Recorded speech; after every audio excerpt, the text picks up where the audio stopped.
और वही पर्यावरण, जलवायु परिवर्तन और संगठन की बात करेंगे ना, जलवायु परिवर्तन एवं संगठन। आज है ये पार्ट 2, कल रहेगा पार्ट 3, परसों रहेगा पार्ट 4, ऐसे इस हफ्ते ये चलेगा अच्छे से। ओके, तो शुरू करते हैं बच्चा। ए टू जेड सब कुछ समझ जाएंगे और आई होप ये जो आने वाले 3-4 दिन है बच्चा, थोड़ा सीरियस रहना, serious in the sense focused रहना। एक बार अगर ये कंसेप्ट बिल्डिंग हो गई तो ये समझ लो एनवायरमेंट एंड इकोलॉजी का सबसे ज्यादा टेक्निकल पार्ट है ये। दुनिया भर में संस्थाएं और संगठन कैसे काम कर रही है, किसके अंडर काम कर रही है, अपने को समझ ही नहीं आता वो कैसे काम कर रही है, क्या क्योटो, क्या पेरिस, क्या बॉन, क्या ग्लासगो, है ना, फिर मॉन्ट्रियल आ जाता है कहीं अचानक से, कहीं कुछ स्टॉकहोम का बेसल कन्वेंशन आ गया। तो वो सारी कहानी इस हफ्ते आपको अच्छे से समझ में आ जाएगी। अच्छे से समझना, क्योंकि ये समझ में आने के बाद ही आपको करंट अफेयर अच्छे से समझ में आएगा। यहाँ आपने थोड़ी सी भी गड़बड़ कर दी, करंट अफेयर को काबू में नहीं कर पाओगे। ठीक है सर। तो सारी जो पीपीटी, तकरीबन मैंने आपको 250 स्लाइड दे दी है, 250 स्लाइड दे दी पीपीटी की, 250, और नेक्स्ट 4 डेज का कंटेंट जो मैं पढ़ाऊंगा सब मैंने दे दिया आपको। आने वाले 4 दिन का सारा कंटेंट एक साथ ही दे दिया है बच्चों, मैंने आपको पहले ही बता रहा हूँ मैं ये बात आपको। आने वाले 4 दिन का कंटेंट एक साथ ही दिया है, तो इसको आप डाउनलोड कर लेना, जैसे भी आपको रखना है वैसे रख लेना। 4 दिन का एक साथ दे दिया, अब चारों दिन मेरा काम सिर्फ समझाने का है। ठीक है, जैसा मैं रोजाना समझाता हूँ। मिला जो बोला आपकी,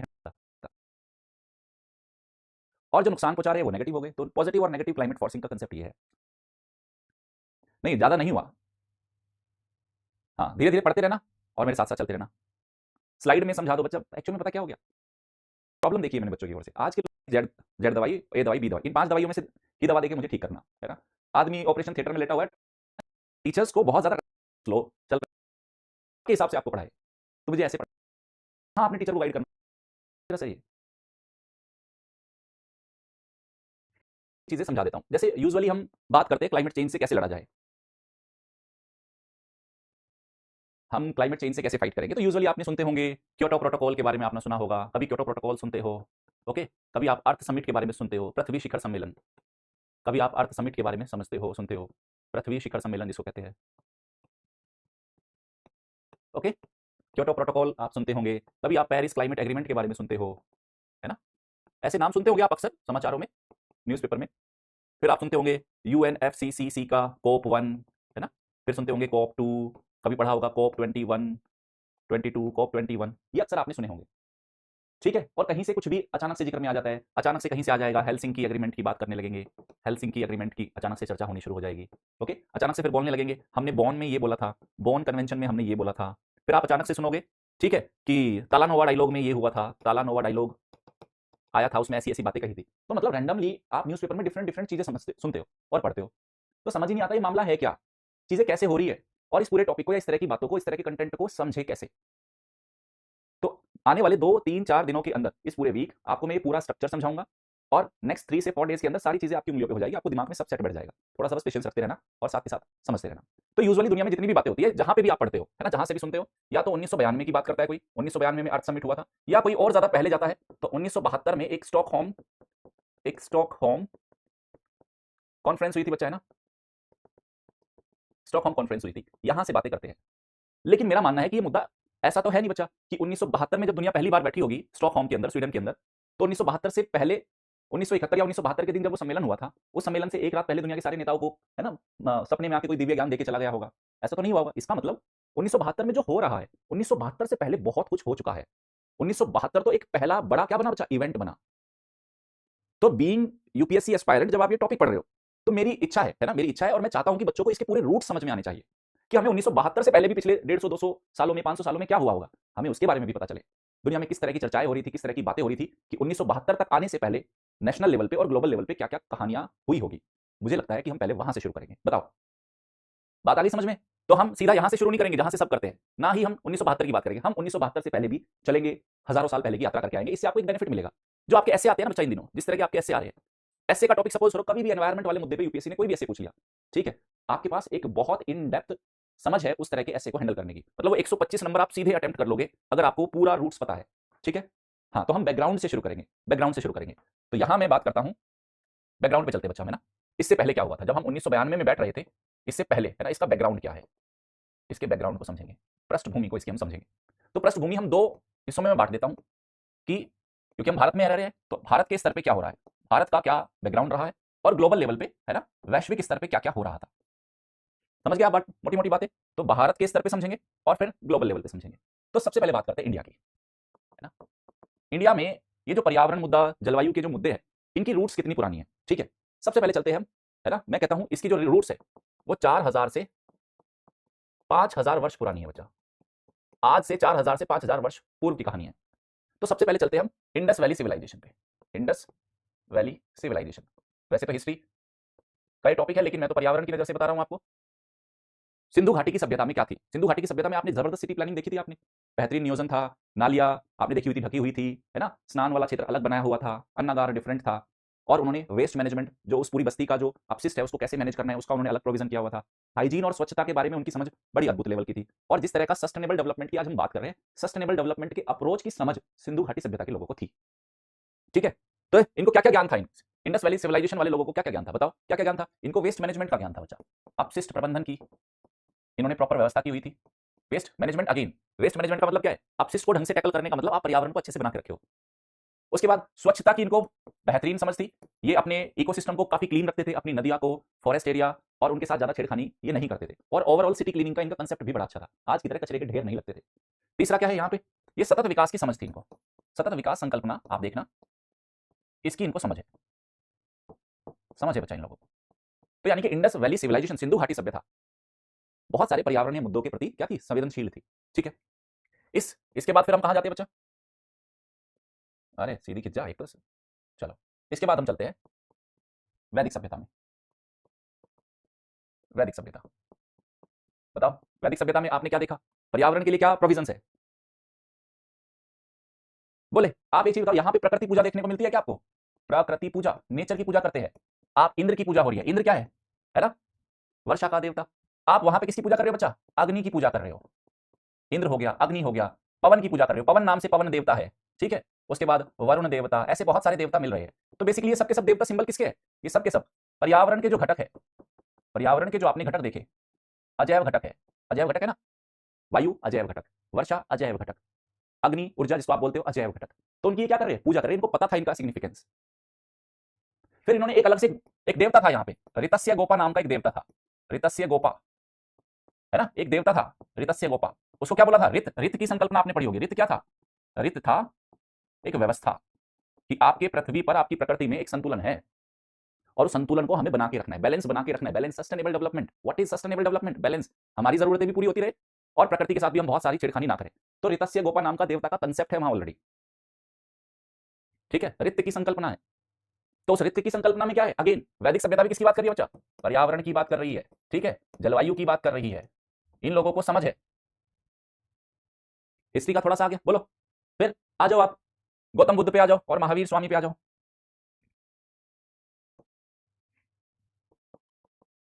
गौतम बुद्ध, महावीर स्वामी, इनकी जो कंसेप्ट है बच्चा, क्या करे? गौतम बुद्ध हो चाहे महावीर स्वामी हो, ये क्या करे? प्रकृति के सभी जीवों के प्रति हमें संवेदनशील होना चाहिए।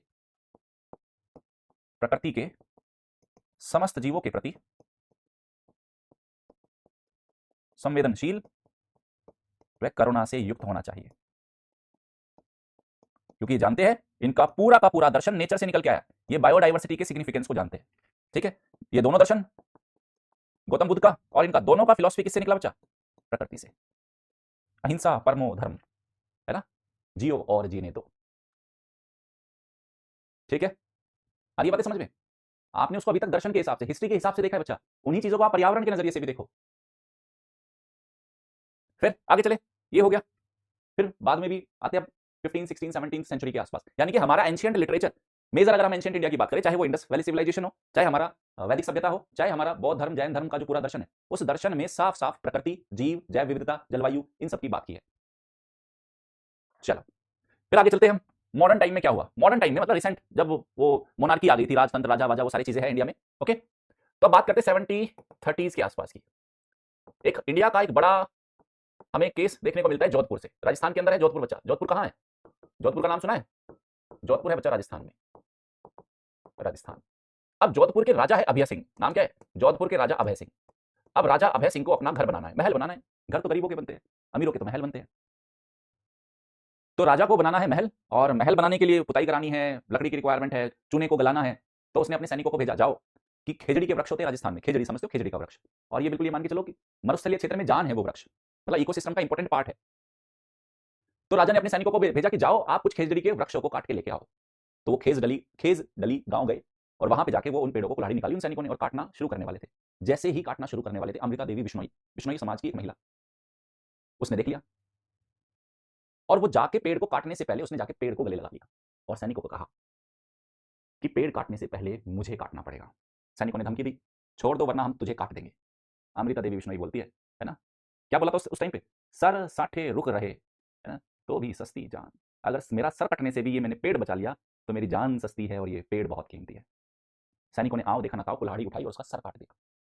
ठीक है, माँ का सर कटते हुए देखते हैं तो उसकी 3 बेटियां भी आके, है ना, फिर बोलती है हमें भी काट दो। वो भी जाके चिपक गई, 3 बेटियां उसकी, उनको भी काट दिया। देखते देखते पूरे गांव के औरतें, पूरे गांव के पुरुष पेड़ पे जाके चिपक गए। 363 लोगों को एक दिन के अंदर काटा गया। ठीक है, तो अभय सिंह ने क्या किया था बच्चा, खेजड़ी वृक्ष को काटने का आदेश 363 लोगों ने जान दी, लोगों ने वृक्ष को बचाने के लिए जान दी,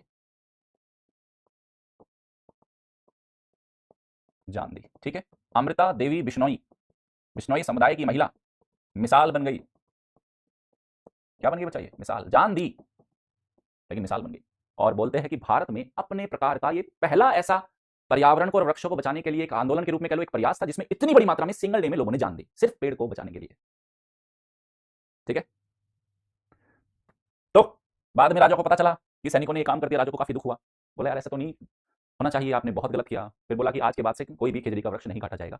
और भारत सरकार ने भी अमृता देवी बिश्नोई के पर्यावरण के प्रति जो जिस तरह का उनका संवेदना थी, है ना, उसको ध्यान में रखते हुए अमृता देवी बिश्नोई राष्ट्रीय पुरस्कार दिया जाता है पर्यावरण संरक्षण के लिए, बच्चा इनके नाम पे दिया जाता है वो। ठीक है, तो ये कहानी हो गई किसकी, जोधपुर की, 1730 के आसपास की बात है। आ रही बातें समझ में बच्चा। फिर 1973 उत्तराखंड की बात है बच्चा। उस टाइम पे उत्तर प्रदेश का हिस्सा था, उस टाइम पे उत्तराखंड नहीं था, आज का उत्तराखंड और उस टाइम का उत्तर प्रदेश। यहां पे चमोली जिला है ना, उत्तराखंड का चमोली जिला, चमोली जिला है बच्चा। और वहां पे लोग हजारों सालों से, सदियों सालों से जंगल पे डिपेंडेंट है, जंगल के इंपॉर्टेंस को वो समझ रहे हैं। जंगल उनकी खेती को प्रोटेक्ट करता है, जंगल नदी की धारा को बनाए रखता है, मिट्टी के कटाव को रोकता है, पहाड़ी ढलानों को स्टेबिलिटी देता है, लोगों को डेली जीवन की जो बहुत सारी जरूरतें हैं, दवाइयाँ है, फूड है, लकड़ी है, सब जंगलों से मिल रही थी। तो उन लोगों ने कभी अपने आप को, चमोली जिले के लोगों ने कभी अपने आप को जंगल से अलग समझा ही नहीं था। अचानक से सरकार का आदेश आता है, ठेकेदारों को जंगल काटने का परमिशन मिल जाता है। तो ठेकेदार अपनी लोगों को भेजते हैं, कुल्हाड़ी लेके जाओ इन जंगलों को काट के लेके आओ। बाई चांस जिस दिन वो बहुत सारे लोग आए जंगल को काटने के लिए कुल्हाड़ी लेके, गांव में उस दिन कोई मर्द नहीं था। तो वहां पे, हाँ, एक रैनी गांव है बच्चा जिसकी मैं कहानी सुना रहा हूं आपको, चमोली जिले का रैनी गांव। तो रैनी गांव की गोरा देवी महिला, बुजुर्ग महिला, ये मान के चलो वो जंगल और पेड़ उसके लिए जान के जैसे थे, मां के जैसे थे। गोरा देवी को पता चला, बुजुर्ग महिला को, कि ऐसे कोई ठेकेदार आ रहे हैं अपनी कुल्हाड़ियां लेके और आज तो जंगलों को काट के ले जाएंगे। गोरा देवी बोली गांव की ओर, कुल मिला के 27 औरतें थी। गोरा देवी ने बोला आज गांव का कोई मर्द यहाँ नहीं है और आज अपने जंगलों को हमें खुद ही बचाना है। गोरा देवी 27 महिलाओं के साथ जाके पेड़ पे चिपक गई, बोले काट लो पेड़ काट, जो वही अमृता देवी बिश्नोई कि पेड़ काटने से पहले हमें काटना होगा। ऑल दो, है ना, ऑल दो ये अहिंसक आंदोलन टाइप का रहा, इसमें किसी की जान नहीं गई, लेकिन सेम कहां हुआ ये, तो गोरा देवी के नेतृत्व में 27 महिलाएं पेड़ों से जाके चिपक गई, चिपक गई और यहीं से बना चिपको आंदोलन। बाद में ये काफी आगे बढ़ा, है ना, पूरे उत्तराखंड में ये फैल गया। बाद में इसको सुंदरलाल बहुगुणा, सुंदरलाल बहुगुणा और चंडी प्रसाद भट्ट, उन दोनों की लीडरशिप में ये आगे काफी चला और ये काफी सक्सेसफुल रहा 1973। ठीक है, फिर आए 10 साल बाद वेस्टर्न घाट, समझते हो बच्चा, वेस्टर्न घाट, वेस्टर्न घाट समझते हो ना, ये अगर इंडिया है, प्रायद्वीपीय भारत है, यहाँ पे जो पहाड़ी श्रृंखला है इसको हम बोलते हैं पश्चिमी घाट या वेस्टर्न घाट, पश्चिमी घाट, इसकी बात कर रहा हूं मैं। 1983 1983 बात है पश्चिमी घाट में कर्नाटक की। पश्चिमी घाट 6 राज्यों में फैला हुआ है, तो कर्नाटक में घटना हुई 1983। 1983 में फिर वही बात कि जंगलों को काटा जाए, ऐसा आदेश किसके बारे में दिया गया, वेस्टर्न घाट। अगेन यहां पे चिपको आंदोलन की तर्ज पे एपिको चला, एपिको मूवमेंट, उधर चिपको था, इधर एपिको आंदोलन चला। नेतृत्व किसने किया, पांडुरंग हेगड़े, हेगड़े। अभी भी आपने देखा होगा वो हैदराबाद वाला केस सुना होगा, उससे मुंबई मुंबई के अंदर भी एक फॉरेस्ट एरिया को काटा जा रहा था, वहां भी लोग बाग जाके पेड़ से चिपक गए थे। तो ये हमारी एक पुरानी परंपरा है पर्यावरण को बचाने की, इकोसिस्टम को प्रोटेक्ट करने की, क्योंकि हमें पहले से ही पता है। वो जो ट्राइंगल हमने बताया था ना मैंने आपको, ये जो ट्राइंगल बताया था बच्चा मैंने आपको, ट्राइंगल याद है ना आपको, वो ट्राइंगल हमें पहले से ही पता है। यहां बना देता हूं, ट्राइंगल हमें पहले से ही पता है कि आपको तीनों को जलवायु, जैव विविधता और मृदा, ये ऑलरेडी तीनों आपस में जुड़े हुए हैं, इनको हम अलग करके नहीं देख सकते। बताइए आई इतनी बात समझ में आपको? ये बात समझ में आ गई?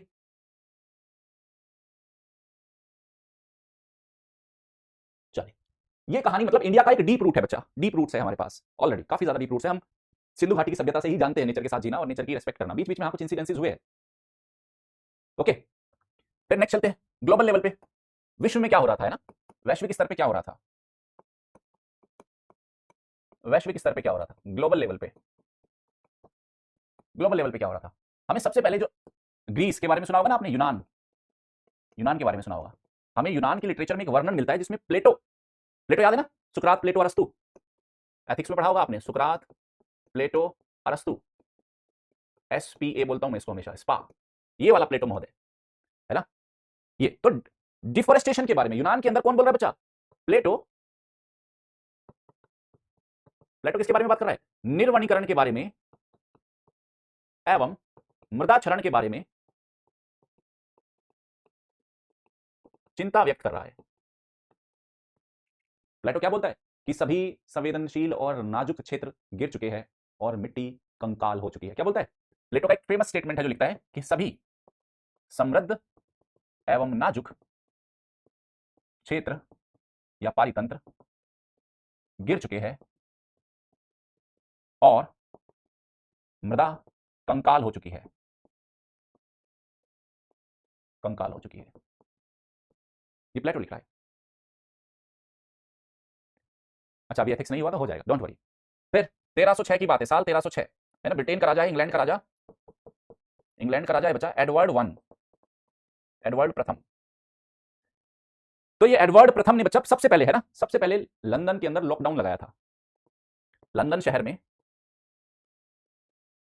लॉकडाउन लगाया था। कारण क्या था? क्योंकि कोयला बहुत ज्यादा इस्तेमाल किया जा रहा था, कोयले से ज्यादा एनर्जी लेने की कोशिश की जा रही थी, जिससे लंदन के आसपास की जो पूरी हवा है बहुत ज्यादा पॉल्यूटेड हो चुकी थी और लंदन रहने लायक नहीं बचा था। तो इसने क्या कहा था? अत्यधिक कोयला दहन के कारण प्रदूषण का उच्च स्तर। तो इसने कुछ दिनों के लिए आदेश दे दिया था कि कुछ दिनों के लिए सारी फैक्ट्रीज और सारा जितना जहां पे कोयला जलाया जा रहा है सबको बंद किया जाए, अदरवाइज हमारे पास कोई और रास्ता नहीं है लंदन शहर को बचाने का। ठीक है, फिर 17th सेंचुरी की बात है बच्चा, 17वीं शताब्दी, 17th सेंचुरी। हमें कुछ इंसिडेंसेस मिल रहे हैं। 17th सेंचुरी के अंदर एक पर्यावरणविद है जिनका नाम है जॉन एल्विन, है ना? जॉन एल्विन बच्चा, 17th सेंचुरी में जॉन एल्विन क्या कह रहे हैं? जॉन एल्विन एक पर्यावरणविद है, पर्यावरण की बातें करते हैं। इन्होंने बोला बच्चा लंदन शहर को, है ना, लंदन शहर को क्या बोला? नरक बोला था इसने, नरक बोला था, हेल। हाँ, जिस लंदन को आप बोलते हैं ना लंदन जाए नहीं, है ना, लंदन जिंदगी में एक बार जाना चाहिए। 17th सेंचुरी में उसी लंदन शहर को वहां के एक पर्यावरणविद जॉन एल्विन ने नरक बोला था, नरक तुल्य शहर बताया था। कहते इतनी बुरी हालत है लंदन की। ठीक है, फिर आए जीन बैप्टिस्ट फूरियर, नाम सुना होगा आपने, Jean Baptiste Fourier, Jean Baptiste Fourier. इन्होंने पहली बार, है ना, पहली बार वायुमंडल में ग्रीन हाउस इफेक्ट को समझाने का प्रयत्न किया और बताया कि कुछ गैस क्या करती है बच्चा? उष्मा को ट्रैप करती है। समझ गए? ये जो आज बड़े आसानी से आप और हम बताए जा रहे हैं, ग्रीन हाउस गैसेस होती है, इनकमिंग सोलर रेडिएशन को आने देती है, आउटगोइंग पार्थिव विकिरण को जाने नहीं देती, इस तरह का प्रभाव मिस्टर फूरियर साहब है। ठीक है, फिर 1866 में आप जानते हो अर्नेस्ट हैकल, मैंने बताया था, अर्नेस्ट हैकल, अर्नेस्ट हैकल ने क्या बोला 1866, वही इकोलॉजी शब्द, कि भैया ये महत्वपूर्ण विषय है, हमें समझना होगा इकोलॉजी क्या होती है, कैसे काम करती है, और ये हम सबके लिए जरूरी है इसको समझना। बोलिए। फिर आया 1892 में John Muir, John Muir, 1892, America में, यूएसए के अंदर वनों की रक्षा के लिए इन्होंने एक सियरा क्लब बनाया, सियरा क्लब, सियरा क्लब की स्थापना। ठीक है, फिर है रिचल कार्सन, 1962, रिचल कार्सन बच्चा 1962। ये क्या कहते हैं बच्चा? इन्होंने बुक लिखी द साइलेंट स्प्रिंग, आपने नाम सुना होगा, कई बार पूछी भी गई है एग्जाम में, द साइलेंट स्प्रिंग नाम से इन्होंने किताब लिखी, और इस किताब के अंदर इन्होंने बताया कि जो हम केमिकल पेस्टिसाइड्स का इस्तेमाल कर रहे हैं, रासायनिक कीटनाशकों के अत्यधिक उपयोग से जैव विविधता का क्षरण हो रहा है। ये बातें बच्चा इसने बोली। बताओ ये इतनी बात समझ में आई आपको? जल्दी से बताइए। सो में अलग अलग तरह से पर्यावरणीय मुद्दों पर हम अपनी संवेदनाएं व्यक्त कर रहे हैं। ठीक है, इसी इसी क्रम में मेजर जो एक पड़ाव था 1968 club of Rome. Club of Rome की स्थापना हुई बच्चा, इस पे भी क्वेश्चन पूछा गया क्लब ऑफ रोम क्या है। तो क्लब ऑफ रोम बेसिकली दुनिया भर के, यूरोप की बात है, दुनिया भर के बहुत सारे क्षेत्र से, मतलब कुछ सोशोलॉजिस्ट है उसमें, समाज विज्ञानी है, कुछ साइंटिस्ट है, कुछ प्रशासक है, ऐसे 75 लोग आपस में मिलकर दुनिया भर के, मतलब यूरोप के अलग अलग हिस्सों से 75 लोगों का एक ग्रुप है बच्चा। 75 लोगों के एक ग्रुप ने, एक समूह ने इसकी स्थापना की, इसकी क्लब ऑफ रोम की स्थापना की। और इसमें बोला है ना, एक चीज हमें स्पष्ट हो चुकी है कि सतत रूप से, निरंतर रूप से, सतत नहीं बोलूंगा, निरंतर रूप से विकास को बनाए रखना संभव नहीं है। इस ग्रह की, इन्होंने बोला इस ग्रह यानी कि इस प्लेनेट की कुछ सीमाएं हैं जिनको क्रॉस नहीं किया जाना चाहिए।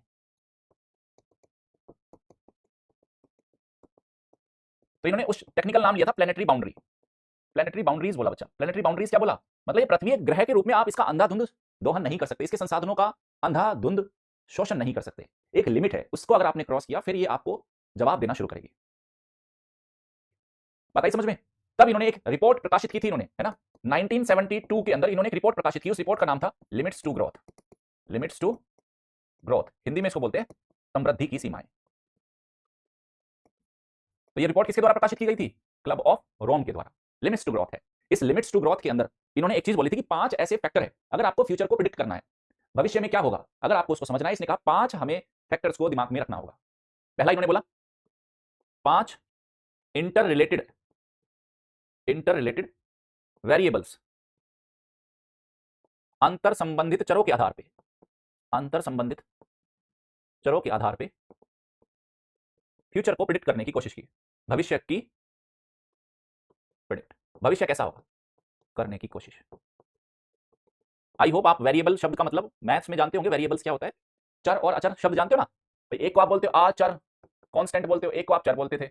आचर मतलब जैसे मैं कहूं ये एक है, आप भी इसको एक बोलोगे, जितने सारे बच्चे सबके सब इसको एक बोलेंगे, 100 तो कोई नहीं बोलेगा। मैं ये लिख दूं तो सब क्या बोलेंगे, 5 ही बोलेंगे। मैं 2 जमा 3 लिखूं तो सबके सब 5 ही लिखेंगे, ऐसा तो है नहीं कोई 7 लिख दे, और कोई 7 बोलेगा तो बोलेंगे भाई बड़ा मूर्ख आदमी है 7 बोल रहा है 2 जमा 3 को। तो इसको हम क्या बोलते हैं, आचर है, यानी कि स्थिर है।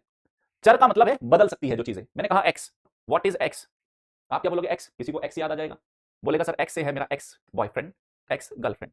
कोई बोल सकता है नहीं सर एक्स एक सिटी भी हो सकता है। कोई बोलेगा सर एक्स, है ना, एक्स क्या हो सकता है, कोई फूड भी हो सकता है।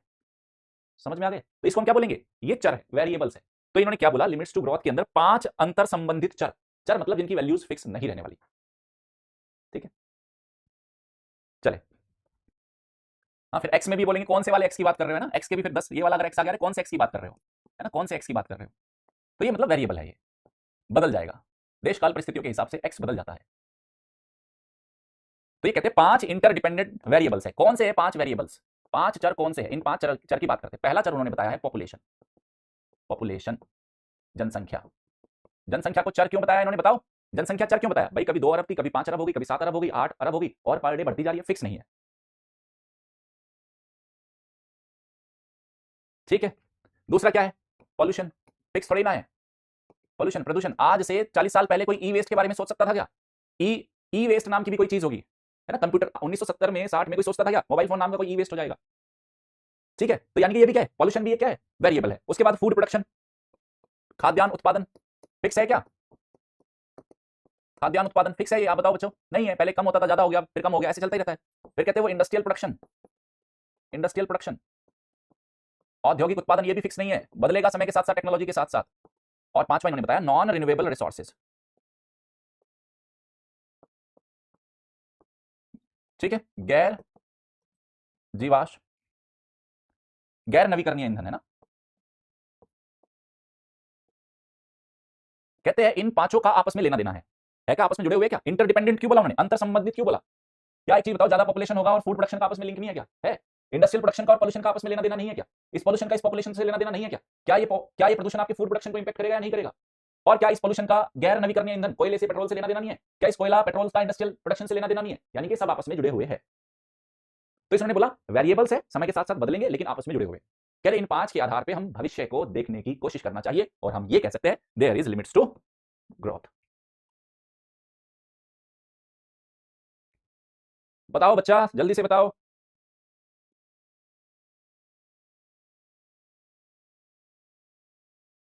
बोलो बोलो, बोलो बोलो कौन हो तुम।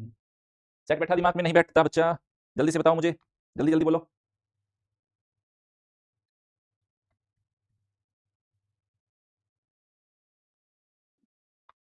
क्लियर है? That's great, that's great. यार मैं चाहता हूँ बच्चा मुझसे पढ़ा है तो वो सिर्फ 1972 की बात ना करे, 1992 की बात ना करे, मेरे से पढ़ा हुआ बच्चा बताए अरे यार हजारों साल का ज्योग्राफी और एनवायरनमेंट हमारे अंदर छिपा है। तार छेड़ने की कोशिश मत करना, है ना? कभी चिपको उभर जाएगा, कभी एपिको उभर जाएगा, कभी अमृता देवी बिश्नोई आ जाएगी, कभी वैदिक सभ्यता आ जाएगी, कभी सिंधु घाटी सभ्यता और कभी गौतम बुद्ध और कभी महावीर हमारे अंदर जागृत हो सकते हैं अगर पर्यावरण की बात की तो। ठीक है? सेकंड वर्ल्ड वॉर हो, वेरिएबल्स का एक कोड है। ये पांचों वेरिएबल्स को कैसे याद रखोगे? इनको याद रखने का एक कोड है मेरे पास, कोड की बात बताऊं आपको। 2p fin. 2p का मतलब पहला p पॉपुलेशन, दूसरा p पॉल्यूशन, f का मतलब है फूड प्रोडक्शन, i का मतलब है इंडस्ट्रियल प्रोडक्शन और n का मतलब है नॉन रिन्यूएबल रिसोर्सेज। एक बच्चे ने बोला सर आपको याद कैसे रहता है? ऐसे याद रहता है, ऐसे। 2p fin.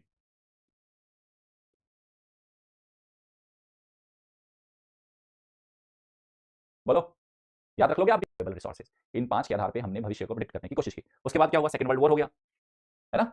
मतलब सेकंड वर्ल्ड वॉर तो पहले ही हो गया था, सेकंड वर्ल्ड वॉर हो चुका था बच्चा। और हमें एक ऐसी संस्था की जरूरत थी, हमें एक ऐसी संस्था की जरूरत थी जो वैश्विक स्तर पर देशों को एक मंच पे लेके आए, आपस में बातचीत करे। तो हमने किसका? यूएन, यूएनओ जानते हो ना, यूनाइटेड नेशंस ऑर्गेनाइजेशंस बनाए थे हमने। शुरुआत में फिर ये इसका काम अलग था, है ना? शुरुआत में तो क्या कर रहा था, ये बहुत सारे मुद्दों में, राजनीतिक मुद्दों में, आर्थिक मुद्दों में इन्वॉल्व था। यूएन ने 10-20 साल काम किया अच्छे से, यूएन का इंपैक्ट ग्लोबल लेवल पे दिखने लगा। ठीक है? तो भविष्य में ये सोचा कि हम क्यों ना राजनीतिक और आर्थिक मुद्दों के अलावा पर्यावरणीय मुद्दों को उठाने के लिए भी हम यूएन के मंच का ही इस्तेमाल करें। आ रही है बातें समझ में? तो यूएन के प्लेटफॉर्म का इस्तेमाल करने की कोशिश की गई पर्यावरणीय मुद्दों पर विभिन्न देशों को एक साथ लेके आने की, क्योंकि ये बात हमें समझ में आ गया था कि एनवायरनमेंट का और क्लाइमेट का ग्लोबल नेचर है। अमेरिका अगर खुद से चाहेगा तो पूरी दुनिया के क्लाइमेट को नहीं सुधार सकता, या सिर्फ एशिया अपने प्रयासों से ऐसा नहीं कर सकता। दुनिया के सारे कॉन्टिनेंट्स को, सारे देशों को एक साथ लेके आना पड़ेगा। अब लेकिन पर्यावरण जैसे मुद्दों पे दुनिया के देशों को इकट्ठा करना किसी ने सोचा ही नहीं था। यार पर्यावरण ऐसा कोई मुद्दा है कि जिसमें हम बैठेंगे? मुद्दा है राजनीतिक, अंतरराष्ट्रीय संबंध, अर्थव्यवस्था, ये ज्यादा महत्वपूर्ण मुद्दे थे। तो यूएन के मंच पे पर्यावरणीय मुद्दों को आने में टाइम लगा। समझो इस चीज को बच्चा। एज ए प्लेटफॉर्म हम यूएन को इस्तेमाल 1945-40 में जब वो आ गया तभी से इस्तेमाल करना शुरू नहीं किया। लेकिन यूएन के जब यूएन बन चुका था, यूएन ने अभी इन मुद्दों को उठाना शुरू नहीं किया। यूएन की ओर से हमें पहला ऐसा प्रयास जो देखने को मिलता है, हमें पहला ऐसा ग्लोबल लेवल का प्रयास 1972 में देखने को मिलता है। तो क्या 1972 से पहले दुनिया का कोई भी ऐसा ऑर्गेनाइजेशन नहीं था जो पर्यावरण की, नेचर की बात कर रहा हो, प्रकृति संरक्षण की बात कर रहा हो? था, एक था, है ना? 1948, 5 अक्टूबर 1948, एक संस्था जो दुनिया की बहुत सारी सरकारों ने प्लस सिविल सोसाइटीज ने मिलकर बनाई। और इस संस्था का नाम क्या है बच्चा? है किसी को पता? IUCN, IUCN, international union for the nature and natural resources. इस नाम से आप जानते हो। तो क्या ये यूएन का पार्ट है? यूएन का भाग है? बड़ा ना, ना जी, ये यूएन का पार्ट नहीं है। यूएन तो तब इस तरह के मुद्दों पे सोच भी नहीं रही थी, तब से इसने काम करना शुरू कर दिया था। और ये वही IUCN है बच्चा जो रेड डेटा बुक को रिलीज करती है ना। रेड डेटा बुक समझ गए ना? बहुत सारे जीव जंतुओं को, पादप समुदाय, जंतु समुदाय के बारे में बताती है कि उसका संरक्षण का स्तर क्या है।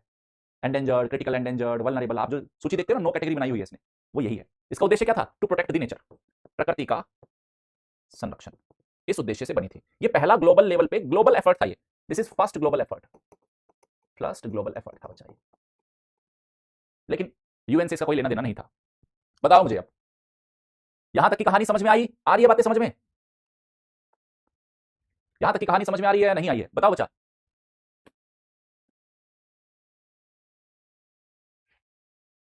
हाँ, फॉर दी कंजर्वेशन आएगा। हाँ, फॉर दी कंजर्वेशन, सही बोल रहे हो बच्चा। For the conservation, conservation of nature and natural resources. यहां तक की बातें समझ में? हाँ, कंजर्वेशन ऑफ नेचर लिख दिया बच्चा, मैंने लिख दिया। अरे अच्छा, ठीक है। यूएन के मंच की बात करते हैं। एक दुनिया के बहुत सारे साइंटिस्ट इकट्ठे हो गए, बहुत सारे पॉलिटिशियंस भी, ठीक है, जिसमें कनाडा के एक पॉलिटिशियंस और डिप्लोमेट एक बिजनेसमैन कनाडा के मॉरिस स्ट्रॉन्ग, याद रखना बच्चा नाम है, कैनेडियन डिप्लोमेट है, कैनेडियन डिप्लोमेट, नाम क्या है इनका, मॉरिस स्ट्रॉन्ग। ये कनाडा के थे बच्चा, और एक कूटनीतिज्ञ थे, एक बड़े बिजनेसमैन थे, लेकिन प्रकृति के प्रति संवेदनशील भी थे, है ना। बड़ा आदमी जरूरी नहीं सारे बड़े आदमी एक जैसे हो। एक सेकंड बच्चा,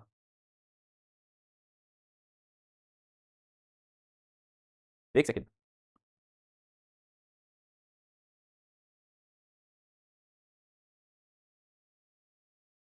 एक सेकंड का समय दो मुझे। चलिए, नेचुरल रिसोर्सेज पूरा नाम है, डोंट वरी अबाउट, शॉर्ट में international union for the conservation of nature. Okay, चल, हाँ हाँ चेक कर। अब बात करते हैं कैनेडियन डिप्लोमेट है, नाम याद रखना बच्चा, mister Morris strong. Morris strong बड़े बिजनेसमैन है। सॉरी, ये मेरी जेब में रह गया था, सॉरी सॉरी, ये जेब में रख के बात कर रहा था मैं। हाँ हाँ हाँ हाँ, कोई बात नहीं, अरे हो गया, अरे वो जेब में रख लिया था भाई मैंने, वो जेब में रख लिया था मैंने। पूरा नाम international union for the conservation of nature and natural resource है, जिसको हम शॉर्ट में बोलते हैं international union for the conservation of nature. ठीक है, समझो। हाँ, अब ये मिस्टर मॉरिस स्ट्रॉन्ग एक बड़े राजनीतिक रूप से अपना प्रभाव रखने वाले, उसके साथ साथ एक बड़े बिजनेसमैन और पर्यावरण के प्रति सेंसिटिव। ठीक है, अब ये कह रहे यार, बहुत सारे साइंटिस्ट इस बात को प्रूव कर चुके हैं, बहुत सारी रिपोर्ट्स आ चुकी है जो ये बता रही है कि ग्लोबल एनवायरनमेंट की जो स्टेट है, अवस्था है, वो थोड़ा ठीक नहीं है। मतलब वैश्विक रूप से पर्यावरण या जलवायु एक चिंताजनक विषय बनता जा रहा है। और पहले हम ये सोच रहे थे, क्योंकि ये वैज्ञानिक प्रमाणों से सिद्ध हो चुका था, कि पहले हम ये सोच रहे थे कि ये जो काम है अमेरिका अपना अपने हिसाब से कर लेगा, यूरोप अपना अपने हिसाब से देख लेगा, एशिया वाले अपना मुद्दा अलग देख लेंगे। कह रहे अब हमें समझ में आ गया, ग्लोबल एनवायरनमेंट का नेचर ग्लोबल है। आप किसी भी पर्यावरणीय समस्या का समाधान करना चाहते हो तो पूरे विश्व को जब तक एक मंच पे लेके नहीं आओगे तब तक बात नहीं बनेगी। तो उन्होंने बोला क्या, फिर क्या करा जाए। कह रहे हमें एक कॉन्फ्रेंस का आयोजन करना पड़ेगा संयुक्त राष्ट्र के। ठीक है, चलिए, संयुक्त राष्ट्र के मंच से हमें एक कन्वेंशन का आयोजन करना पड़ेगा, जिसका हम नाम रखेंगे United nation conference on human environment. United Nations conference on human environment, ये नाम था बच्चा, मानव पर्यावरण पर यूएन कॉन्फ्रेंस था बच्चा। देखो अब एक चीज सोचो बच्चा, पहली बार ग्लोबल लेवल पे पहला कोई एफर्ट हो रहा था। अब आप एक चीज बताओ, क्या पहली बार के में ही दुनिया के सारे देशों को लाके उनका उनसे डंडा मार मार के आप काम करा सकते थे क्या? बोलो। क्योंकि पहली बात तो ये था कि पर्यावरण जैसे मुद्दे पे देशों को एक साथ लेके आना है, एक बड़ा चैलेंज ये था। दुनिया भर की सरकारें, बहुत सारे देश, डेवलपिंग नेशंस जो अभी आजाद हुए, वो तो इसी लड़ाई को लड़ रहे हैं कि देश से गरीबी दूर कैसे करें, भुखमरी दूर कैसे करें, फूड प्रोडक्शन कैसे लेके आए, है ना, कैसे इंडस्ट्रीज एस्टेब्लिश करनी है। उनके तो अपने खुद के पॉलिटिकल, इकोनॉमिक और सोशल इश्यूज बहुत सारे चल रहे हैं। ऐसे में दुनिया के देशों को बुलाओ, पहली बार के में बिठाओ और उनके ऊपर डंडे मार मार के बोलो कि तेरे को ऐसे करना है काम, ये बड़ा इंपॉसिबल टास्क था। तो पहला प्रयास ये था कि पहले एक बार इस एक मंच पे लेके तो आए इनको, पहले इनकी बातचीत तो करे। बोले भाई क्यों क्यों आना है, क्यों बैठना है, कह रहे आओ एक बार बैठ लेते, काफी टाइम हो गए, चाय पार्टी कर लेंगे, पर्यावरण भी एक मुद्दा है, सिर्फ उस पर हम बात करना चाहते हैं। तो ठीक है, इंदिरा गांधी जी उस टाइम पे भारत की प्रधानमंत्री, तो तैयार हो गई। और स्वीडन के अंदर हमने चुना कि ये कहां होगा, ये होगा स्वीडन, स्वीडन के अंदर है स्टॉकहोम। ठीक है, मंच देश कौन चुना गया इसके लिए, इसके लिए देश कौन चुना गया, स्वीडन। स्वीडन याद है ना आपको, नॉर्वे, स्वीडन, फिनलैंड, वो वाला क्षेत्र। स्वीडन के अंदर स्टॉकहोम को हमने चुना, कैपिटल है उसकी। स्टॉकहोम के अंदर हमने बोला 1972 में हम क्या करेंगे, यूनाइटेड नेशन कॉन्फ्रेंस है, अभी कॉन्फ्रेंस है, सिर्फ बैठना है on human environment.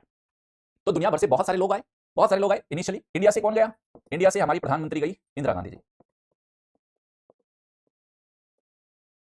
Indira Gandhi जी गई। और स्वीडन के जो प्राइम मिनिस्टर थे दूसरे, है ना, ओपाम नाम से इनका, ओपाम, ये स्वीडन के आपके प्रधानमंत्री, इंदिरा गांधी जी गए। और पूरी दुनिया से 113 डेलीगेट्स आए थे, है ना, 113 डेलीगेट्स आए थे अलग अलग देशों से, है ना। कुछ मीडिया वाले भी आए, सरकार ने कुछ अपनी ओर से भेजे। लेकिन देश के प्रमुख होने के नाम पर सिर्फ दो ही देशों के प्रमुख थे इसमें, भारत से प्रधानमंत्री इंदिरा गांधी और स्वीडन के ओपाम। बाकी देशों के प्रमुख नहीं आए थे, मतलब अमेरिका का प्रेसिडेंट नहीं आया, है ना, उसके बाद ब्रिटेन का प्रधानमंत्री नहीं आया। मतलब जो देश का प्रमुख, उनमें से केवल भारत से इंदिरा गांधी, स्वीडन के ओपाम। अब ओपाम तो होते ही, क्योंकि इन्हीं के देश में हो रहा है, इनका प्रधानमंत्री नहीं आएगा दुनिया बोलेगी ना। लेकिन पीछे इस पूरे उसके आर्किटेक्ट कौन चल रहे हैं, पीछे कौन बंदा बैठा है, मॉरिस स्ट्रॉन्ग। ठीक है, आ रही है बात समझ में। अब इन्होंने क्या किया, भैया क्यों बुलाया बताओ, भाई क्यों बुलाया गया। इंदिरा गांधी जी ने भी पूछा भाई बताओ क्या मुद्दा है, क्यों बुला रहे हो तुम हमें। तो इन्होंने बोला कि समय आ गया है कि पर्यावरण एक बड़ा मुद्दा है, इसको, इसकी गंभीरता को समझे। यहाँ बहुत सारे आपके सामने प्रेजेंटेशंस दिए जाएंगे, बहुत सारे साइंटिस्ट और बहुत सारे लोग पर्यावरण की नेचर को समझाने की कोशिश करेंगे। तो इसमें क्या करना था हमें, इसको कि वैश्विक पर्यावरण पर जागरूकता पैदा करनी है। पहली बात तो वैश्विक पर्यावरण पर जागरूकता जागरूकता उत्पन्न करनी है, और एनवायरमेंट को भी ग्लोबल एजेंडे में लेके शामिल करना है। एनवायरमेंट भी ग्लोबल एजेंडे में शामिल हो।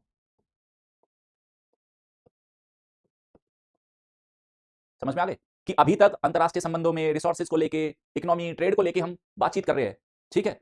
अब हमें एक ग्लोबल एजेंडा हमारे पास और है, वो है पर्यावरण। हमें भविष्य में इस मुद्दे पर भी बातचीत करनी होगी। हाँ, स्वीडन यूरोप में है बच्चा, स्वीडन स्वीडन यूरोप में है। अब बोला भैया क्यों ऐसा क्यों करें हम, क्या जरूरत पड़ रही है अपने को क्या जरूरत पड़ रही है, ग्लोबल एजेंडा क्यों बनाना है? भाई 1972 में आप बहुत सारे देशों ने पूछा यूएन से कि भैया इसको आपको ग्लोबल एजेंडा क्यों बनाना है, why do you want to make this a global agenda? उन्होंने बोला समझो मूर्खो समझो, क्योंकि एनवायरमेंट एंड क्लाइमेट चेंज है ना, कॉमन एनिमी है हम सबका, कॉमन एनिमी, हमारा साझा शत्रु है। समझाया गया, बहुत सारे लोग थे, उन्होंने समझाया कि समझो भैया, तुम्हें क्या लग रहा है कि वो अमेरिका का प्रॉब्लम सिर्फ अमेरिका है? कह रहे नहीं, वो ग्लोबल प्रॉब्लम है और आने वाले 30-40 सालों में तुम्हें उसके असर दिखने शुरू हो जाएंगे। कह रहे क्या बात कर रहे हो? कह रहे हाँ यही कह रहे, इसका मतलब अमेरिका इधर कुछ कर रहा है, उसका इंपैक्ट इंडिया पे है? कह रहे हाँ, और इंडिया अगर कुछ कर रहा है उसका इंपैक्ट फ्रांस पे है? कह रहे हाँ। कह रहे यार ये तो बड़ा डेंजरस बात है, बड़ा डेंजरस मुद्दा है। तो इंदिरा गांधी जी भी सेंसिटिव हो गई, कह रहे क्या बात कह रहे हो? चलो फटाफट इंदिरा गांधी जी जब इंडिया आती है, इंडिया में आते ही है ना, इंडिया में आती है इंदिरा गांधी जी और सितंबर 1972 आनंद फानन में एकदम से वाइल्ड लाइफ प्रोटेक्शन एक्ट 1972 पास करा दिया संसद से। वन्य जीव संरक्षण अधिनियम, भैया ये जानवर, ये जंगल, ये आम बात नहीं है, समझो देशवासियों, हमें कानून की जरूरत है। आ गया समझ गए? 1972 में क्यों आया, बैकग्राउंड में क्या चल रहा है? स्टॉकहोम। समझो बच्चा, उन तारों को समझने की कोशिश करो। इंडिया में जो जो हो रहा है उसके पीछे ग्लोबल लेवल पे बहुत सारी कहानियां चल रही है, ठीक है। फिर अचानक से आपका जल अधिनियम आता है, ठीक है, वायु अधिनियम भी आ जाता है आपका, जल अधिनियम, वायु अधिनियम क्यों आ गए? बैकग्राउंड कि भैया टैकल करना पड़ेगा, इग्नोर नहीं कर सकते। इसका मतलब क्या पता चल गया? इसका मतलब ये कहना क्या चाह रहे थे? इसका मतलब ये कहना चाह रहे थे, आप एक बात समझो, ये कहना चाह रहे थे आप, ये जो आपने विकास की डुगडुगी बजा रखी है, इकोनॉमिक डेवलपमेंट, जिसको आप कहते हो आर्थिक विकास, कह रहे सिर्फ आर्थिक विकास नहीं है, उसका एक दूसरा पक्ष भी है, क्या? एनवायरमेंट। एनवायरमेंट एनवायरमेंट यानी कि पर्यावरण। आप सिर्फ इसको फोकस नहीं कर सकते, ये इसको कैसे इंपैक्ट कर रहा है ये देखना होगा, क्योंकि अगर आज आपने इसको इग्नोर कर दिया तो आज आप कितना ही डेवलपमेंट कर लेना, ये कल आपके सारे डेवलपमेंट को जीरो करने की ताकत है। ये बाढ़ लेके आएगा, ये क्लाउड बस्ट लेके आएगा, ये सूखा लेके आएगा, ये आपके सारे रिसोर्सेज समाप्त कर देगा। तो आपकी इंडस्ट्रीज जिस आधार पर बिल्ड हो रही है, इंडस्ट्रीज ने नेचुरल रिसोर्सेज को कंज्यूम करके इंडस्ट्रीज आज ग्रो की है, और कल अगर आपने नेचुरल रिसोर्सेज को बहुत ज्यादा अनदेखा किया तो सारे इकोनॉमिक डेवलपमेंट को जीरो कर देगा। तो इसको आगे से मैं बोलूंगा, है ना, आगे से मैं बोलूंगा इकोनॉमिक डेवलपमेंट को, अगर मैं विकास बोल दूं कोई दिक्कत? बोलो, इकोनॉमिक डेवलपमेंट को विकास नाम बोलूं चलेगा? और अगर पर्यावरण, पर्यावरण, पर्यावरण को मैं परी बोलूं, है ना, परी, परी परी है एक परी, परी और विकास, परी पे बड़ी की मात्रा लगा देते हैं, चलेगा? अब मैं परी और विकास नाम से इन दोनों को बोलूंगा।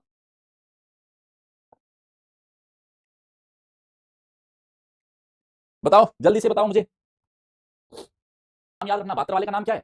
मानव पर्यावरण पर यूएन कॉन्फ्रेंस है ये बच्चा, United nation conference on human environment, नाम याद रखना, यूपीएससी पूछ लेगा, क्योंकि इनके नाम में कंफ्यूजन होगा। UN conference on human environment है, और जो 1992 वाला होगा वो अलग नाम से होगा। फिर इन्होंने बोला अच्छा भैया ये बात तो चलो हो गई, तो इन्होंने बोला क्या, कह रहे अब हम आज से 20 साल बाद मिलेंगे, 20 साल बाद। कह रहे कहां मिलना है? कह रहे 1992 में मिलेगा, मैं तेनू फिर मिलागा। कह रहे कहां मिलेगा? कह रहे ब्राजील। 1992 में मिलेंगे। देशों को समझा दिया भैया, समझ जाओ, हमने बड़ा मुद्दा बता दिया। अब हमारी जो नेक्स्ट मीटिंग होगी कब होगी? 1992 में होगी, ठीक है। कहां पे होगी? ब्राजील में होगी। और बीच में आपके पास 20 साल है, आप देखो आपको क्या क्या करना है, यू हैव 20 ईयर्स। मैं तेनू फिर मिलागा, कहां मिलागा? ब्राजील में मिलागा। 20 साल है, आप देख लो, दुनिया भर के देशों काम करना शुरू कर दो। ओके चले, तो क्या 20 साल तक क्या हुआ? 1972 से अब 1992 के बीच में क्या क्या हो रहा है, ठीक है। पहला, जैसे ही इंडिया में हमने देख लिया था, इंडिया में हमने देख लिया 1972 में immediately wildlife protection act, Indira Gandhi ji आई, बोले भाई करो, पर्यावरण बायोडाइवर्सिटी इंपॉर्टेंट मुद्दे हैं। तो 1972 वाला तो इंडिया का हो गया। एक अमेरिका के अंदर भी थोड़ा सा है ना कुछ लहर चलने लगी, ग्रेट लेक्स है ना अमेरिका के अंदर, महान झील, great lakes water quality agreement हुआ, बोले भैया जल इंपॉर्टेंट है, इसको बचाओ। ये एक महत्वपूर्ण था, अमेरिका में भी लहर दौड़ पड़ी पर्यावरणीय अधिनियम की। 1972 इंडिया में आ गया wild life protection act 1972 India. इसी बीच क्या हुआ? इसी बीच 1985 वियना कन्वेंशन हुई। वियना, वियना, वियना का नाम सुना है ना आपने? वियना कन्वेंशन हुई बच्चा।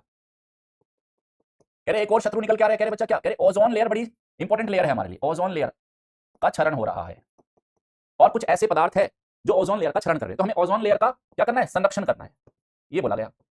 फिर ये तो कन्वेंशन थी, इसके 2 साल बाद 1987 में ये क्या बोल बच्चा, देखो सब समझो, कॉन्फ्रेंस कन्वेंशन एग्रीमेंट में फर्क है। देखो कन्वेंशन, अगर मैं कहूं कन्वेंशन और उसके बाद में कोई एग्रीमेंट पे पहुंच गए या हम किसी प्रोटोकॉल पे पहुंच गए, किसी प्रोटोकॉल पे पहुंच गए। ये कैसा है? ये बिल्कुल ऐसे है जैसे लड़का लड़की को देखने के लिए जा रहा है, दो पार्टीज मिल रही है, शादी से पहले दो पार्टी मिल रही है। अरे रिश्ते नहीं देखते? मोन्टू के लिए देखना है या चिंकी के लिए चार रिश्ते देखेंगे। चिंकी के लिए देखा हमने, महेंद्र का रिश्ता आया था। चिंकी के लिए दूसरा रिश्ता संदीप का आया था। चिंकी के लिए तीसरा रिश्ता किसका था? रमेश का था। एक और चौथा था। या मोन्टू के लिए पहला रिश्ता एक पिंकी का रिश्ता था, है ना, एक रानी का रिश्ता था। अब आप रिश्ते ढूंढ रहे हो, बातचीत कर रहे हो। अब इतनी सारी बातचीत करने के बाद जिससे आपने फाइनल मोहर मार दी, है ना, चिंकी वेड्स महेंद्र। ठीक है, याद रहेगा अभी आपको वो कार्ड जब छप जाता है ना, चिंकी वेड्स महेंद्र, शादियों में हम देखते ही हैं। आया नहीं समझ में? समझ में आया नहीं आया? मॉन्ट्रियल प्रोटोकॉल किस पे? ओजोन क्षरण पदार्थों पर, ओजोन डिप्लीटिंग सब्सटेंसेस पर। इसको हम क्या बोलते हैं? Ozone depleting substances. सब्सटेंसेस पे था बच्चा, ओडीएस के ऊपर था। ठीक है, ऐसे चलते रहे। फिर बोले यार, उनको बीच बीच में फील हो गया यार, 1972 में हमारा स्टॉकहोम हुआ, तो 1972 के स्टॉकहोम के बाद कोई तो ऐसी संस्था बनाओ, है ना, कोई तो ऐसी बॉडी बनाए जो बीच बीच में बातचीत करती रहे, मैसेज करते रहे, मेल करते रहे, हालचाल पूछते रहे देशों से। ठीक है, तो यहां पे फिर क्या किया, 1972 में ही एक बड़ा डेवलपमेंट हो रहा है बच्चा। 1972 में बोला स्टॉकहोम के बाद कि हम एक यूएन के अंदर एक संस्था बना रहे हैं जिसका नाम है UNEP, united nations environment programme, या जिसको यूएन एनवायरमेंट के नाम से भी जानते हो आप, यूएन एनवायरमेंट के नाम से भी आप जानते हो, इस नाम से। तो संयुक्त राष्ट्र पर्यावरण कार्यक्रम, इस नाम से बच्चा ये संस्था बनाई। बोले कि ये क्या करेगी भैया, है ना, कह रहे आगे से भविष्य में एनवायरमेंट के नाम से सभी कार्य इसी के द्वारा किए जाएंगे, किए जाएंगे। और आपको पता है इसका पहला सीईओ, चीफ एग्जीक्यूटिव ऑफिसर किसको बनाया था? मॉरिस स्ट्रॉन्ग को। इन्हीं को बना देते भाई साहब, आपने बहुत बढ़िया काम किया, दुनिया को एक मंच पे लेके आने की कोशिश करी, और हमने अब एक संस्था बनाई है यूएनईपी। यूएनईपी 1972 में ही बनी बच्चा, स्टॉकहोम कन्वेंशन के बाद पहले क्या बना दिया गया? यूएनईपी को बना दिया। और यूएनईपी को बोला भविष्य में जितने भी काम होंगे एनवायरमेंट के नाम से, तुम्हारा ऑफिस खोल दिया, तुम्हें ही करना है। अब बोले इसका हेडक्वार्टर कहां बनाना है बताओ, इसका हेडक्वार्टर कहां बनाए, इसका मुख्यालय किधर बनाए, इसका मुख्यालय किधर बनाए। तो दो हिस्सों में बढ़ गई दुनिया, विकसित देश चाहते थे, विकसित देश चाहते थे, और विकासशील देश, दो हिस्सों में बढ़ गई। भैया इस संस्था का ऑफिस कहां बनाना है? विकसित देश एक तरफा चाहते थे यार स्विट्जरलैंड, है ना, आप स्विट्जरलैंड इसका ऑफिस रख लो, हर साल जाएंगे घूमने के लिए, इसी बहाने स्विट्जरलैंड की वादियां भी देख लेंगे, है ना, अच्छे अच्छे सीन देख लेंगे स्विट्जरलैंड। तो बोले जिनेवा कर दो इसको, जिनेवा, जिनेवा कहां? स्विट्जरलैंड बना दो। विकसित देश चाहते थे ये बने, विकासशील देश बोले भाई क्यों बने, अभी नए नए आजाद हुए, इनको लगा फिर अंग्रेज अपनी चाल चल रहा है, क्यों नहीं हमारे देशों में बनेगा। सबसे पहले कीनिया बोला, कह रहे क्या बोला? कीनिया बोला मेरे यहां बनाओ, नैरोबी में बनाओ इसको, केन्या के अंदर, मेरे देश में बनेगा केन्या। इंदिरा गांधी जी बोली तेरे देश में क्यों बनेगा, नई दिल्ली में बनेगा भाई, नई दिल्ली में बनेगा। ये इंडिया का प्रस्ताव आया। उधर मैक्सिको वाला बैठा था, बोला मैक्सिको सिटी में बनेगा भाई, कहीं नहीं बनेगा इसका ऑफिस, हमारे यहाँ बनेगा। लड़ाई बच गई भाई इनकी आपस में, वहां खूब लड़े इनके, बस जूते नहीं चले। उसके बाद इजिप्ट वाला बोला मेरे देश में कायरो में बनेगा, नील नदी का वरदान है मुझे, मेरे देश में बनाओ। इनकी आपस में लड़ गई। इनको आपस में लड़ते हुए देखते हुए विकसित देशों ने बोला भैया एक काम करो, तुम तो पीछे हट जाओ, जनेवा का नाम पीछे ले लो, ये तो आपस में लड़ रहे हैं। ठीक है, फिर फाइनली इंदिरा गांधी जी बोली एक काम करते हैं, देखो सुन लो ना, बड़ा कद था इंदिरा गांधी जी का उस टाइम पे, बोले कुछ नहीं है, केन्या रखते हैं, ठीक है, अपने विकासशील देशों में हो जाएगा, कोई दिक्कत नहीं। ठीक है, केन्या के नाम पे सहमति बन गई, और केन्या में नैरोबी के अंदर यूएनईपी दुनिया की पहली ऐसी वैश्विक संस्था थी जिसका मुख्यालय दक्षिणी, है ना, दक्षिणी कहते हैं ग्लोबल साउथ, वैश्विक दक्षिण, ग्लोबल साउथ का मतलब विकासशील देशों के अंदर बनाया गया, दिस इज केन्या। इसके ऊपर भी लड़ाई हुई थी उनकी। आ रही बातें समझ में? अब बोला भैया तुम यूएनईपी क्या काम करोगे, है ना, यूएनईपी तुम्हारा काम क्या है? कह रहा अब मैं भविष्य में एनवायरमेंट के मुद्दे पे, क्लाइमेट चेंज के मुद्दे पे, बायोडायवर्सिटी के जितने भी मुद्दे, सब मुद्दे पे मैं ही रहूंगा, और मैं ही उन कार्रवाइयों को संपन्न कराऊंगा, और मैं ही देशों के बीच में आपस में किसी समझौते तक पहुंचने में मैं उनकी हेल्प करूंगा। और मेरा अल्टीमेट उद्देश्य क्या है? एक तो सस्टेनेबल डेवलपमेंट गोल्स, कि हम ऐसा सस्टेनेबल डेवलपमेंट गोल्स नहीं, सस्टेनेबल डेवलपमेंट गोल मैंने गलत लिख दिया, तब तक तो गोल की बात भी नहीं थी। एक तो सतत विकास को फोकस करेंगे, और हम अंतरराष्ट्रीय समझौतों पर पहुंचने का कोशिश करेंगे। और अब से भविष्य में एनवायरमेंट के नाम से जितने भी काम होंगे, यूएन का रिप्रेजेंटेटिव कौन होगा? यूएनईपी। तो इसको एनवायरमेंट की आवाज बोला गया इसको, है ना, यूएन की एनवायरमेंट की आवाज है बच्चा, एनवायरमेंट की आवाज कौन है? यूएनईपी। बोलो बात सेट बैठ गई दिमाग में? बताइए बच्चों, ये बात समझ में आई या नहीं आई? आप मुझे जल्दी से जवाब दीजिए, जल्दी जल्दी जवाब दो मुझे, जल्दी जल्दी पूछना चाहता हूं मैं। फिर 1972 के ही बाद, है ना, 1972 के 10 साल बाद, 1972 के 10 साल बाद, बात है 1983। बोले यार तुमने 1972 में बोला था 1992 में मिलेंगे, 92 अभी बहुत दूर है, हमें बीच में एक और कोई बैठक बैठक करने की जरूरत है। ठीक है, तो इन्होंने बोला एक world commission on environment and development का आयोजन करते हैं, world commission on environment and development, जिसको आप पर्यावरण व विकास पर विश्व आयोग, ये यूएन के द्वारा ही क्या है, यूएन का ही है बच्चा, यूएन के द्वारा। और हाँ, और ये नॉर्वे का प्रधानमंत्री है GH ब्रुकलैंड, उनकी अध्यक्षता में। किसकी अध्यक्षता में? नॉर्वे के प्रधानमंत्री GH ब्रुकलैंड की अध्यक्षता में हुआ।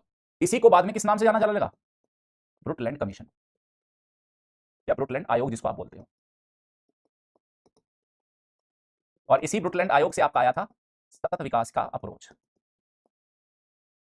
अभी आपको समझ में आया what is Brookland commission? UN का ही चला रहा था बच्चा। यूएन ने बोला 1992 में बहुत दूर है, 1972 के बाद 10 साल के बाद हम वापस से बैठते हैं, तो world commission on environment and development, जिसको ब्रुकलैंड कमीशन के नाम से। ब्रुकलैंड कमीशन क्यों? नॉर्वे के प्रधानमंत्री GH ब्रुकलैंड थे, तो GH को हटा दिया, ब्रुकलैंड आयोग। अब ये क्या कहता है ब्रुकलैंड आयोग ने? ब्रुकलैंड क्या कहना चाहता है बच्चा? ब्रुकलैंड कहना चाहता है कि भैया नाउ टाइम हैज अराइव्ड, अब समय आ गया। कह रहे क्या? विकास और परी, इन दोनों की आपस में शादी करा दो। टेक्निकली उन्होंने यही बोला था, नाउ टाइम हैज अराइव्ड, अब हमें मैरिज करानी पड़ेगी किसके बीच में? विकास और परी के बीच में। परी मतलब पर्यावरण, समझ गए? विकास मतलब आर्थिक विकास। तो दो किरदार आ गए बच्चा, दो किरदार आ गए, विकास और परी।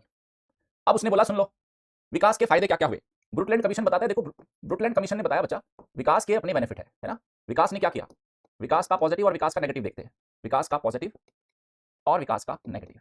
विकास का पॉजिटिव क्या है? इसने दुनिया भर में आर्थिक विकास किया है, आर्थिक समृद्धि इसी की वजह से आई है ना। गरीबी को कम इसी ने किया है, गरीबी को कम इसने किया है। इसने अवसंरचना विकास इसी की वजह से हुआ है, जीवन स्तर इसी की वजह से बेहतर हुआ है।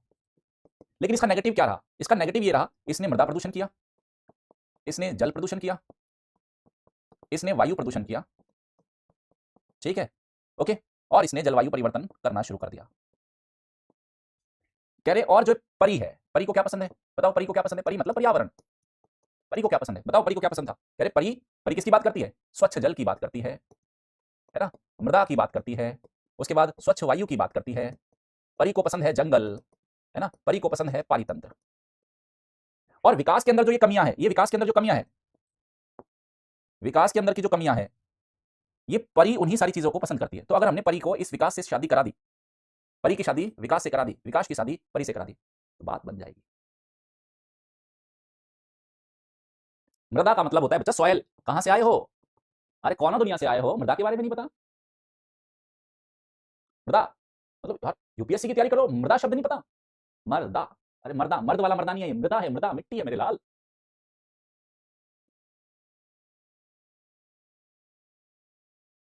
बात आ रही है समझ में? अब आप क्या बता, आप बताओ परी एक कैसी है ना, परी को पसंद है जल, मृदा, वायु, जंगल, पारितंत्र। और जो विकास को पसंद है ये सब कुछ, परी का और विकास का कोई मेल नहीं है। लेकिन घर वाले चाहते हैं क्या, दुनिया वाले क्या चाहते हैं कि परी जब आएगी विकास की दुनिया में, विकास की दुनिया में विकास के जीवन का हिस्सा जब परी बन जाएगी, तो परी के क्या करेगी? परी विकास के जीवन के अंदर की जो बुराइयां है उसको दूर करेगी, है ना। सम टाइम हमारी सोसाइटी में भी ऐसा होता है, किसी का बच्चा बिगड़ा हुआ हो, है ना, दारू वारू पीता हो, अरे ब्याह करा दो इसका, घर वाली आएगी वो उसे सुधार देगी, घर वाली सुधार, ठीक ना हो बोलते काम करो, इसका काम करा दो, इसकी शादी करा दो। बेटा उल्टी सीधी हरकत करता है, मुझे पता नहीं है, समाज सुधारक पैदा। बताओ बच्चों, ब्रुकलैंड कमीशन, ब्रुकलैंड कमीशन तो ये अपनी एक रिपोर्ट जारी करता है बच्चा 1987 के अंदर, है ना। यही ब्रुकलैंड कमीशन 1987 में अपनी एक रिपोर्ट जारी करता है, यही 1987 एक रिपोर्ट जारी की गई। उस रिपोर्ट का नाम है आर कॉमन फ्यूचर, मतलब फाइनली विकास की और परी की क्या करा दी? तुम्हारा मेरा एक ही भविष्य है, हमारा साझा भविष्य है। दोनों की फाइनली मैरिज करा दी इन्होंने, है ना, घर वालों के दबाव में आके, है ना। परी और विकास की शादी हो गई 1987 में, और अब बोला कि हम दोनों को अब साथ साथ जिंदगी को आगे लेके चलना। हो गई शादी करा दी, शादी करा दी। अब शादी के साइड इफेक्ट आने शुरू होंगे। परी कुछ दिनों तक देखती रही इसको, ठीक है, तो परी देखती रही, परी को लगा यार इसके चाल चलन ठीक है, इसने अच्छा घर बना रखा है, बढ़िया सड़कें हैं, 4-5 गाड़ियां भी है, घर में 50 नौकर है इस बंदे के, मामला तो ठीक है, खाने पीने की कोई कमी नहीं है। कह रहा लेकिन मैं गमला लगा देती हूँ, आके गमला तोड़ देता है, ठीक है, मैंने कल बाग में कितने अच्छे से मेंटेन की थी, ये नशे में आके अपनी गाड़ी चढ़ा दी इसने मेरे गार्डन पे ना। थोड़ा नाराज होने लगी परी। 1 साल देखा, 2 साल देखा, 3 साल देखा, 4 साल देखा, 5वें साल परी ने बोला अब सब्र का बांध टूट चुका है, एक और मीटिंग बिठानी पड़ेगी। इन घर वालों ने, इन रिश्तेदारों ने, जो सब बैठे थे, है ना, इस यूएन को पकड़ के लाओ, इस यूएन को पकड़ के लाओ और इस यूएन को कहो भाई आजा, है ना। पिछले वाला सम्मेलन तूने 1972 में किया था ना, 1972 में क्या बोला था? UN conference on human environment. इस बार का कॉन्फ्रेंस विकास और परी के ऊपर होगा। 1992 परी ने रिश्तेदारों को कॉल लगाया, आ जाओ रिश्तेदार, एक और हमें कन्वेंशन की जरूरत है, यूनाइटेड नेशंस। ठीक है, यूनाइटेड नेशंस क्या बचा, कॉन्फ्रेंस ऑन एनवायरनमेंट, परी है ना, एंड डेवलपमेंट, परी और विकास पर यूएन कॉन्फ्रेंस। कह रहे बच्चा कहां करे, घर वालों को पता चल गया भाई परी को परेशान कर रहा है 5 साल से, ये विकास 5 साल से परेशान कर रखा है इसने। तो बोले परी को क्या पसंद है, कह रहे परी को तो पहले से जंगल पहाड़ खेत खलियान मृदा पसंद है, तो एक काम करेंगे, है ना, सॉफ्ट होते हैं ना कुछ रिश्तेदार, एक काम करते हैं, सम्मेलन का आयोजन कहां करते हैं, पृथ्वी के फेफड़े, कहां पे, अमेजॉन रेन फॉरेस्ट। परी को जंगल पसंद है, थोड़ा माहौल शांत रहेगा, ठीक है, पहाड़ों पे लेके चलते हैं, जंगलों में लेके चलते हैं, तो ब्राजील को चुना, ब्राजील। और दिन बोले 3 जून से लेके 14 जून तक 10 दिनों तक हम यही बातें करेंगे, सारे मुद्दे उठाए जाएंगे सारे रिश्तेदारों के सामने। ब्राजील में भी कहा, रियो डी जेनेरियो। और इस समिट को हम क्या नाम देंगे, यहां पे जो ये कॉन्फ्रेंस हो रही है, इस कॉन्फ्रेंस को हम नाम देंगे अर्थ समिट, पृथ्वी शिखर सम्मेलन, शिखर सम्मेलन। मुद्दे क्या है, परी को बुलाइए, परी बताइए क्या समस्या है, परी से पूछो बता बेटा परी तेरे को क्या दिक्कत है, तो परी अपनी समस्याएं बताना शुरू करती है। परी मतलब पर्यावरण, समझ जाना बच्चा है ना, पर्यावरण। परी ने बोला बहुत सारी समस्या है इस बंदे के साथ मुझे, कह रहे पहली समस्या बताओ, कह रहे ये इतनी बीड़ी है ना, घर आते ही बीड़ी पीने लगता है, घर आते ही हुक्का पीने लगता है, इसने घर का पूरा माहौल खराब कर दिया। ठीक है, हाँ किसी की स्टोरी सुना रहे हैं, चलो बहुत अच्छी बात है, स्टोरी को सुनो, फिर अच्छी बात है, स्टोरी सुनो। तो इसने घर की जलवायु बिल्कुल खराब कर दी है ना, बीड़ी गुटखा पान तंबाकू सब खाता है, क्या ऐब नहीं है इस छोरे के अंदर। तो पहला है जलवायु, घर का पूरा जल पूरा वायु सब खराब किए बैठा है। चलो कह रहे एक मुद्दा तो ये है, तो बोले क्या करेंगे, तो हम इस पे बोलेंगे यूएन कन्वेंशन, मेरा पहला मुद्दा है जलवायु परिवर्तन, UN convention on climate change, UN framework convention, convention on climate change, जलवायु परिवर्तन पर संयुक्त राष्ट्र फ्रेमवर्क कन्वेंशन, जिसको आप यूएनएफसीसीसी बोलते हो। कह रहे दूसरा बेटा बता परी, दूसरा मुद्दा क्या है, कह रहे दूसरा मुद्दा है मैंने, मुझे जीव जंतुओं से बहुत प्यार है, मुझे जीव जंतुओं से बहुत प्यार है, मैंने तो कुत्ते पाले, मैं घर में 2 तोते लेके आई थी, एक दिन गुस्से में आकर इसने एक तोते की गर्दन मरोड़ दी, अरे ये तो बड़ा जानवर किस्म का इंसान है। तो कह रहे क्या करे, बायोडाइवर्सिटी, मुझे इस आदमी से अब एग्रीमेंट चाहिए कि आगे से ये मेरे किसी जीव जंतु के साथ कुछ गड़बड़ नहीं करेगा। बोले ठीक है बेटा, UN convention on biological diversity, एक मेरे से लिखित में देगा, ये मुझे कुछ नहीं गड़बड़ करेगा। कह रहे और बता, कह रहे मैं गार्डन है, मेरे को मिट्टी बहुत पसंद है, आपको भी पता है पापा जी मिट्टी में कितना खेलती थी, मुझे मिट्टी कितनी पसंद है, मिट्टी के घर बना लेती हूँ मैं। कह रहे हाँ, कह रहे इस बंदे ने मेरी जमीन है ना, सारी जमीन जो भी आता है सब टीन उधर डाल देता है, सारा घर का कचरा जब देखो ऐसे बाहर फैला देता है। कह रहे इसने मेरी जमीन की हालत खराब कर दी, लैंड डिग्रेडेशन। तो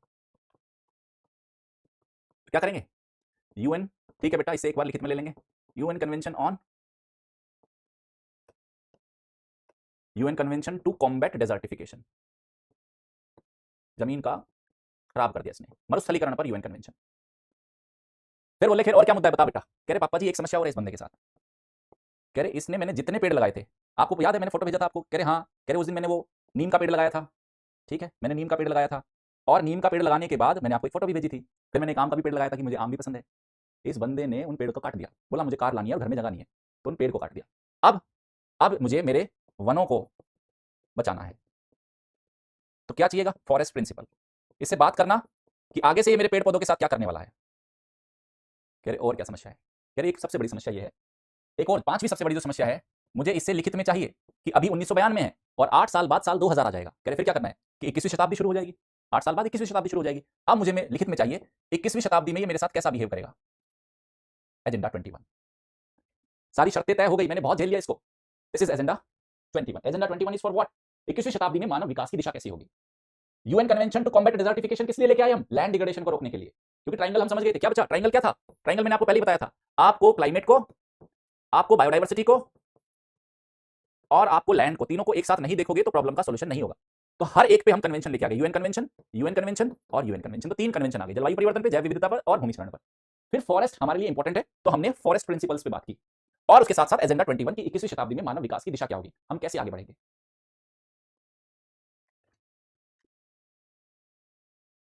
अब आप ये रिश्ता कितना मजबूत है, क्या बस कुछ से देख, 1 साल से कह रहे आ रहा हूं आ रहा हूं आ रहा है,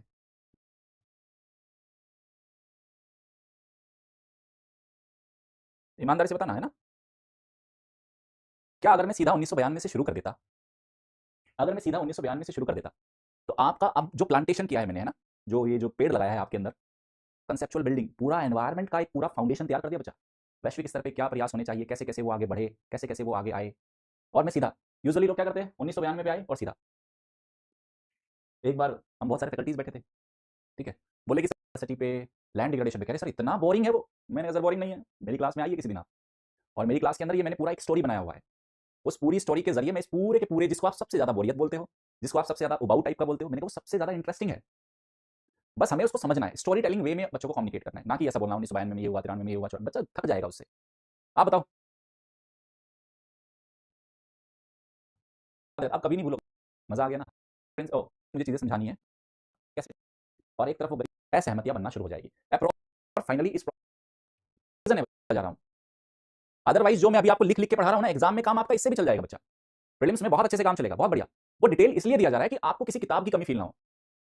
ठीक है, ठीक है सर, मजा लीजिए। और कुछ वाली बातें हैं।